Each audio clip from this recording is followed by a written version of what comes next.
Hey everybody, what's going on? Today I kind of have a more interesting topic, at least to me. It's one of those topics that I really find fascinating myself. Just kind of everything about it just fascinating me, and it's interstellar travel. And the spark that ignited my interest this time for interstellar travel was the movie Interstellar. And it didn't necessarily spark something in me about the story. I mean, not to say the movie is fantastic.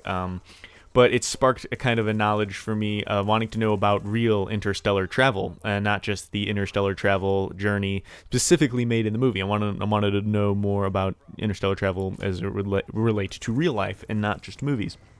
And I've learned kind of some of the basics, and watching. Yeah, I'm not going to pretend I am a master of the basics. I've spent about 30 minutes, 30, 40, an hour minutes. I've spent an hour minutes.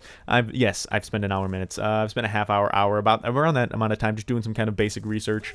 And of course, you come up with some Neil deGrasse Tyson material, especially when you're searching topics like this. And so I came back with some information, some findings of my curiosity. And so the thing that we have right now that is the fastest thing that we've ever launched, the fastest satellite that we can ever do, is it's New Horizons, and it is going currently it goes 4 times faster than the escape velocity needed to leave Earth.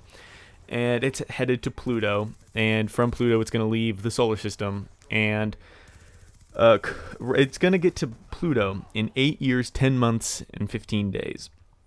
And that's 4 times faster than you need to leave Earth.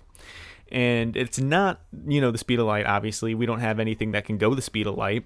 This is just some kind of a satellite. And this is the smallest satellite on the biggest rockets that we can do. So that's also something to very much keep in mind. Now, when you are transporting humans, that problem gets a lot bigger. The whole transporting and how big of a rocket you can put on how big of a thing in order to get the same amount of ratio to actually go the same amount of speed.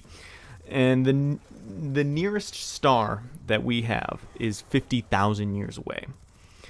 Now, even if we could somehow put a human going the speed of the New Horizons satellite, it would take more than 50,000 years. It's 50,000 light years. If we could go the speed of light, it would take 50,000 years, not the speed of anything that we can do now.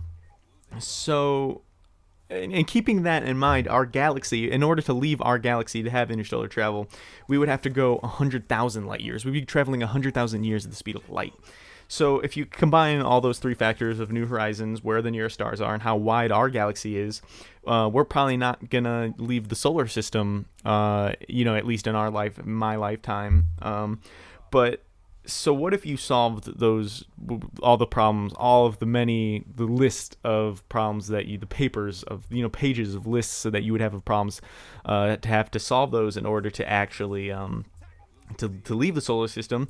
And Interstellar used black holes and wormholes, and Matthew McConaughey and a bookshelf and his daughter to kind of communicate and bend back and be able to make this interstellar travel possible. But in real life, we haven't figured it out yet. And but imagine what would happen if we left our galaxy, we got to interstellar travel, we achieved it, and we landed somewhere else. We have, a location. We didn't just say, let's just go. Let's actually get somewhere. If you actually wanted to get somewhere and we got there, and, hopefully we picked a place that looks like they would have intelligent life. What if we got there and their life is more intelligent than us? What if you walked out into your backyard and you're sitting in your backyard and all of a sudden a worm pokes up from the dirt and it starts trying to have a conversation with you?